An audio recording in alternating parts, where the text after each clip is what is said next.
नमस्कार, प्रखर राजपूत को देख रहे हैं आप और आज तारीख है 3 अक्टूबर साल 2025 और इजराइल, फिलिस्तीन, लेबनान समेत पूरी दुनिया की खबरों के साथ एक बार फिर से आपके सामने हाजिर हुआ हूं। इस वीडियो में हम आपको बताएंगे कि चाहे तुर्की हो चाहे पाकिस्तान हो, इन तमाम देशों ने फिलिस्तीन के साथ ऐसी गद्दारी की है कि इस खबर को जब आप पूरी तरीके से सुनेंगे तो सुनने के बाद आपके जहन में बस एक सवाल आएगा कि क्या इन्होंने इस्लाम के नाम पर केवल मजाक करना सीखा है?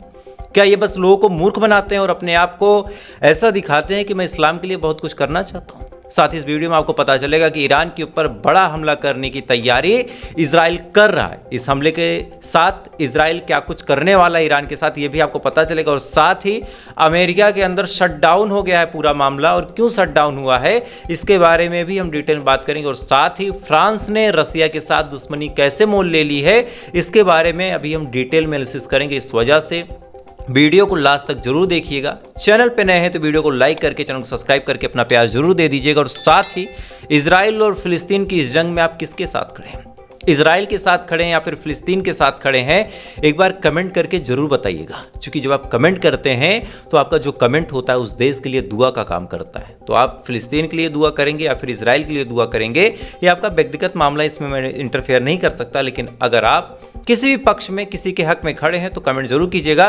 तब तक एक करके मैं आपको खबरें बताता हूँ। और सबसे अहम जो खबर निकल के सामने आ रही है, ये खबर फ्लोटीला से आ रही है। लगभग 47 के करीब जहाज ऐसे थे जिसपे खाना लाद के 500 से ज्यादा सांसद अलग अलग देशों के, लगभग उसी में कुछ वकील भी थे, कुछ नेशनल एक्टिविस्ट भी थे। और ये तमाम लोग 500 की तादाद में लगभग 40 के करीब नौकाओं पे बैठ के गजा की तरफ मदद के लेके बढ़ते हैं। इसमें खाना था, इसमें दवाएं थी, इसमें तमाम चीज़ें थी। और जैसे ही ये जहाज़, ये नाव गजा की तरफ बढ़ती है, अचानक से इजराइल का एक फरमान आता है। और इस फरमान में कहा गया कि अगर गजा के आसपास भी ये जहाज़ दिखाई देते हैं तो इन जहाज़ों को हम मार के गिरा देंगे। ये बात इजराइल ने बोल दी।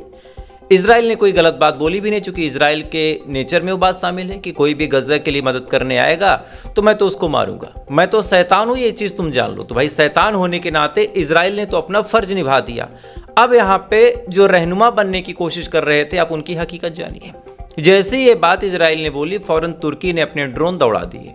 तुर्की ने कहा कि अगर कोई भी इस जहाज के आसपास आया तो फौरन मैं उसको मार के गिरा दूंगा। मेरे ड्रोन पूरी दुनिया में सबसे ज़्यादा ताकतवर हैं, मेरे ड्रोन पूरी दुनिया में सबसे ज़्यादा पसंद किए जाते हैं, मेरे ड्रोन जैसी इफिशियंसी किसी की नहीं, और मैं अपने ड्रोन लगा दे रहा हूँ, अपने फाइटर जेट लगा दे रहा हूँ। तुर्की ने बात बोली।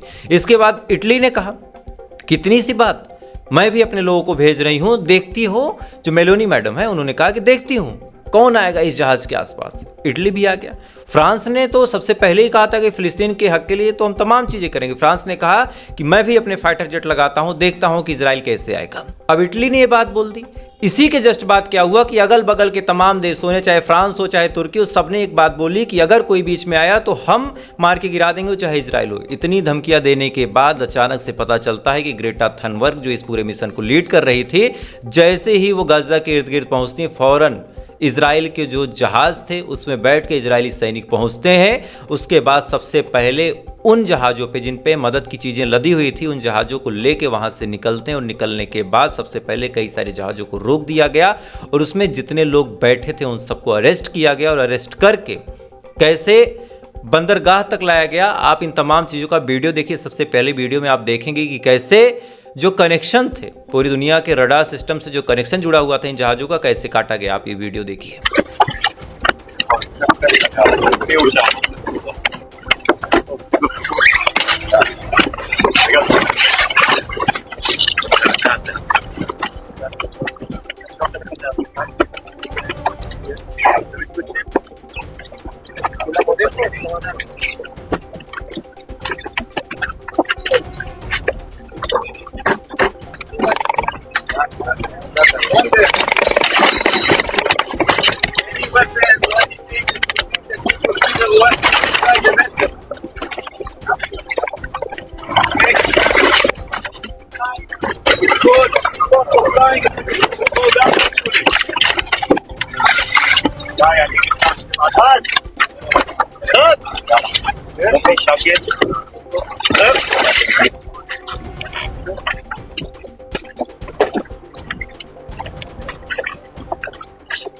इसके बाद अब आप दूसरा वीडियो देखिए कि कैसे लोगों को अरेस्ट किया जा रहा है और किस हिसाब से हैरेस किया जा रहा है। अब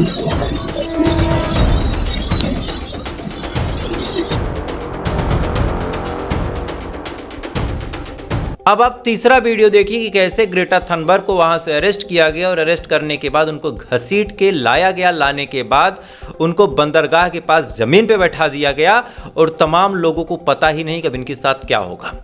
इजराइल ने अपने मंत्रालय से सीधा ये वीडियो रिलीज किया कि हमने उन तमाम लोगों को अरेस्ट कर लिया है, हमने उन तमाम लोगों को पकड़ लिया है और इन तमाम लोगों को हम गजा के अंदर मदद की चीजें नहीं लाने देंगे, क्योंकि ये मदद की चीजें हमास को सपोर्ट करती हैं।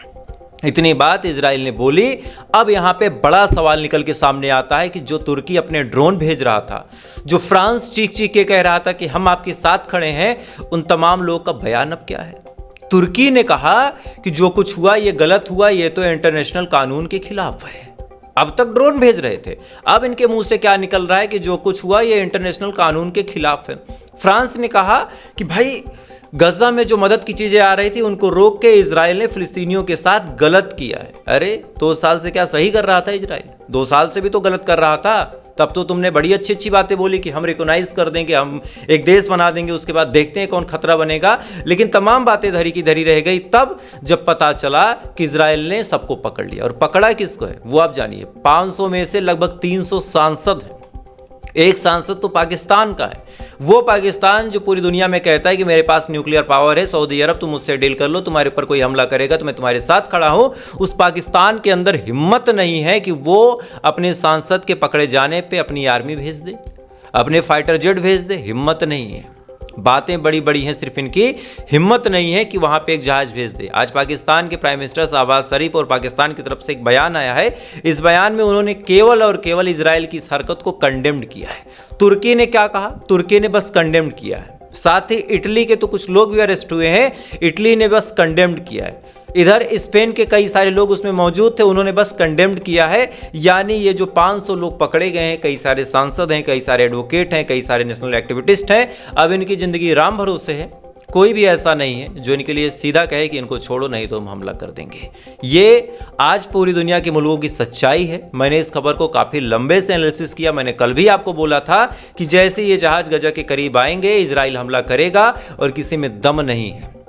ये बात मैंने इजराइल की तारीफ में नहीं बोली थी। ये मत समझिएगा कि मैं इजराइल की वाहवाही कर रहा हूं। भाई इजराइल तो शैतान है। उसका जो मकसद, उसका जो मोटिव है वो बड़ा क्लियर है कि वो तो लोगों को परेशान करेगा, गजा में खाने की चीज़ें नहीं आने देगा, मदद की चीज़ों को रोकेगा, गजा पे अटैक करेगा, लोगों को मारेगा। ये तो इजराइल का काम है, आज से नहीं बहुत पहले से। लेकिन ये लोग जो बड़े रहनुमा बन रहे थे, ये लोग जो बड़ी लंबी लंबी बातें कर रहे थे कि हम फिलिस्तीन को रिकॉग्नाइज करेंगे, ये लोग जो कह रहे थे कि हम अपने ड्रोन भेज देंगे, आप इनकी सच्चाई देख लो कि कैसे हाथ पे हाथ धरे बैठे हैं। आज इनमें दम नहीं है कि कंडेम्ड के अलावा इजराइल के खिलाफ ये कुछ कर सके। खैर, इधर ये तमाम चीजें चल ही रही हैं। इधर एक और रिपोर्ट निकल के सामने आई कि इजराइल ने एक लाइन बोल दी है और इसके बाद ईरान की टेंशन बढ़ गई है। दरअसल इजराइल ने अचानक से कहा कि ईरान ने अपने यूरेनियम को कहाँ रखा हुआ है, उस यूरेनियम की जानकारी हमें है। अब ये बात जैसे इजराइल ने बोली, फौरन ये कयास लगाया जाने लगा कि कहीं किसी बड़े हमले की तैयारी तो नहीं। इसके बाद अलग अलग देशों के जो जासूस हैं इजराइल के अंदर एक्टिव हुए और जब ये जासूस एक्टिव होते हैं तब कुछ जानकारियां निकल के सामने आई और ये जानकारियां बड़ी खतरनाक है। इन जानकारियों में ये दावा किया गया है कि इजराइल बड़ा हमला ईरान के ऊपर फिर से कर सकता है और इस बार सटीक लोकेशन पे जहां यूरेनियम रखा है उसको टारगेट करेगा। यानी जिस न्यूक्लियर फैसिलिटी के प्लानिंग में इस समय ईरान बढ़ता चला जा रहा, उस पे इजराइल की कड़ी नज़र है और एनी टाइम इजराइल हमला कर सकता है। और इसी वजह से ईरान ने भी इस बार अपनी कमर कस ली है और ईरान ने भी कसम खाई कि अगर इस बार हमला हुआ तो इजराइल, तेल अवीव, इन तमाम चीज़ों को हम नक्शे से मिटा देंगे। आप एक चीज़ देखिए, एक ईरान है, कम से कम लड़ रहा है, बहुत पावर नहीं है। पावर जो है मिसाइलों में, उसके पास फिजाई ताकतें नहीं है, उसके पास कोई फाइटर जेट बढ़िया नहीं है, फिर भी वो लड़ रहा। उसकी अपनी कोई मजबूरी नहीं है, फिर भी वो लड़ रहा। लेकिन ये तुर्की, ये पाकिस्तान, जिनका सांसद पकड़ लिया गया, इनमें दम नहीं। अभी उस दिन पाकिस्तान के एक टैंकर पे हमला किया गया, लेकिन पाकिस्तान ने एक शब्द नहीं बोला और ये बताते हैं कि हमने न्यूक्लियर बना रखा है। किसके लिए बनाया भैया, किसके लिए? लेकिन बस वही बात है कि जवाब कौन दे। भारत के ऊपर तो बड़ा आरोप लगता है कि भारत के जो प्रधानमंत्री हैं वो जाके मिले हैं इजराइल से। भारत के प्रधानमंत्री मिले हैं, ये तो पूरी दुनिया में बदनाम है। लेकिन पाकिस्तान और ये तुर्की तो बड़े रहनुमा बनते थे। आप इनकी हकीकत जानिए। सऊदी अरब खामोश है, ईरान ने भी हालांकि कुछ अभी तक बोला नहीं, तो उसके बारे में क्या ही बोला जाए। इधर एक और बड़ी अपडेट आ गई, कि ये तमाम चीज़ें चल ही रही थी, इधर हमास ने बड़ा हमला कर दिया है। कैसे वो आप जानिए। जब ये पकड़ने गए थे उन जहाज़ों को, तो इनका सारा ध्यान था उस समय फ्लोटिला पे। क्यों? क्योंकि इनको पता था कि भाई तुर्की के ड्रोन हैं, फ्रांस के फाइटर जेट हैं, और भी मामला गंभीर हो सकता है। तो ऐसे हाल में अपना रडार सिस्टम, अपना डिफेंस सिस्टम, अपना आयरन डोम, इन तमाम चीज़ों का जो मुंह है वो कर दो फ्लोटिला के साइड। इसी बीच हमास को मौका मिल गया। जैसे ही हमास को मौका मिला, उसने 4 मिसाइलें दाग दी, 4 मिसाइलें, और ये दोपहर की बात है। अब जब 4 मिसाइलें दाग दी, तो आईडीएफ ने जो बयान दिया है, उस बयान में काफ़ी विरोधाभास है। बयान आपको बता देता हूँ क्या है, फिर आपसे सवाल पूछूंगा, आप ही समझदार है, समझ जाएंगे। उस बयान में आईडीएफ का कहना है कि भाई 5 मिसाइलें आई थी, ध्यान दीजिएगा, 5 में से 4 हमने इंटरसेप्ट कर दी, और 1 मिसाइल ऐसी थी जो समुद्र में जाके गिरी है। यानी इजराइल ने जो इंटरसेप्ट की वो टोटल 4 थी। एक कहाँ गिरी है, उसका क्या इम्पैक्ट है, कितना बड़ा नुकसान इस समय हुआ है इजराइल को, इसके बारे में कोई जानकारी इजराइल ने नहीं दी है। लेकिन हम सभी जानते हैं कि हमास इतना बड़ा पागल नहीं है कि समुद्र में जाके मिसाइलें मारेगा। उसको मिसाइल मारनी होगी तो वो तेल अवीव पे मारेगा। तेल अवीव के आसपास समुद्र है नहीं। अच्छा, आज तक ऐसी कोई टेक्नोलॉजी बनी नहीं है कि अगर मिसाइल आ रही है तो उसको घुमा के किसी दूसरी जगह भेज दे, इंटरसेप्ट किया जा सकता है। अगर हीट सेंसिंग मिसाइल है तो उसके पीछे कोई फ्लेम लगा के उसको दूसरी दिशा में भेजा जा सकता है। लेकिन अगर नॉर्मली सरफेस टू सरफेस मिसाइलें, यानी जमीन से दाग के जमीन के हिस्से को टारगेट किया गया, तो ऐसे हाल में आप कुछ भी उसको नहीं कर सकते। इंटरसेप्ट कर सकते हैं तो कर सकते हैं, बाकी उसका डायरेक्शन चेंज नहीं कर सकते। तो फिर हमास की मिसाइल समुद्र तक कैसे पहुंची, ये भी अपने आप में बड़ी सोचने वाली बात है।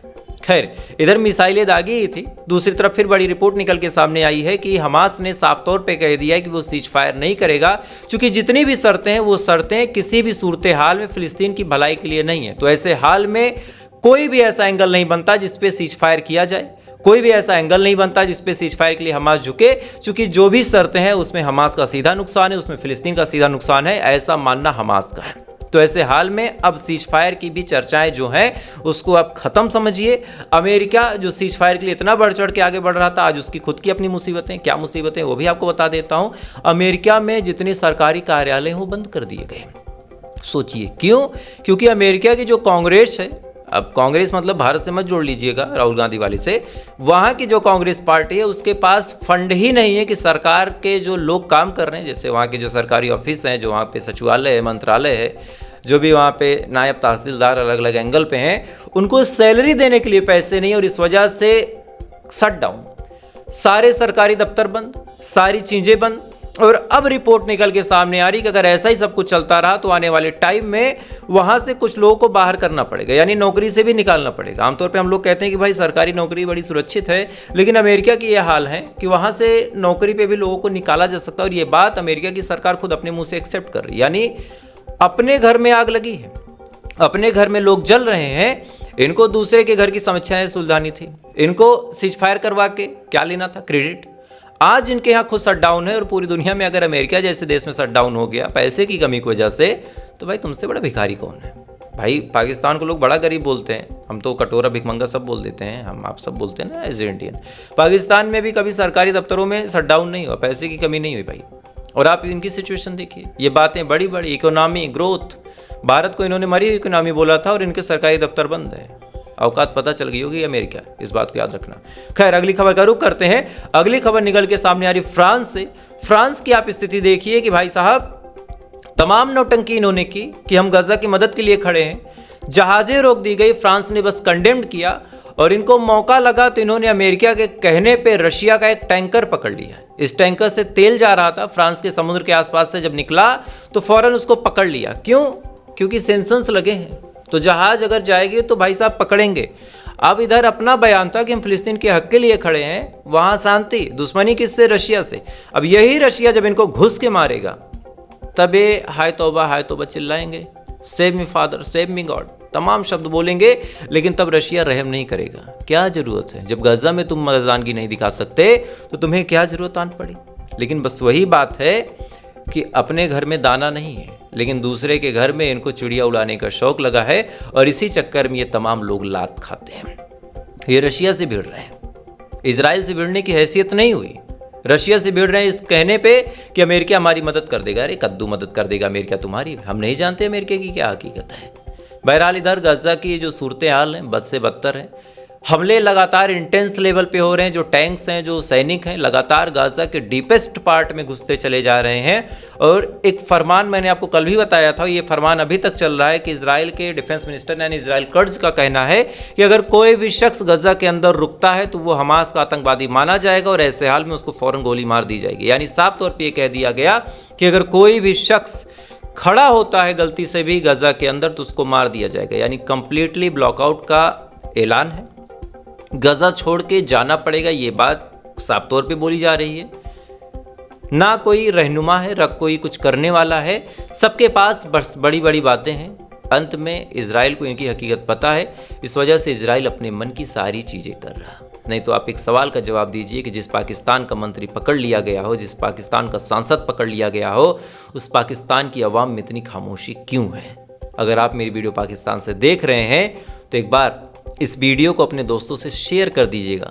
और साथ ही अगर मेरे ऊपर डाउट है, एक बार आप गूगल पे इस न्यूज़ को वेरीफाई कर लीजिए कि पाकिस्तान का एक्स सांसद, एक्स एमपी पकड़ा गया है कि नहीं। और अगर पकड़ा गया है तो पाकिस्तान के अंदर इतनी खामोशी और इतना सन्नाटा क्यों है? इसका जवाब आप अपनी सरकार से जरूर मांगिएगा, जैसे मैं एज ए इंडियन मोदी साहब से जवाब जरूर मांगता हूँ अगर उनसे कोई गलती होती तो। देखिए, एक न्यूज़ रिपोर्टर का काम है किसी से दुश्मनी नहीं करना है।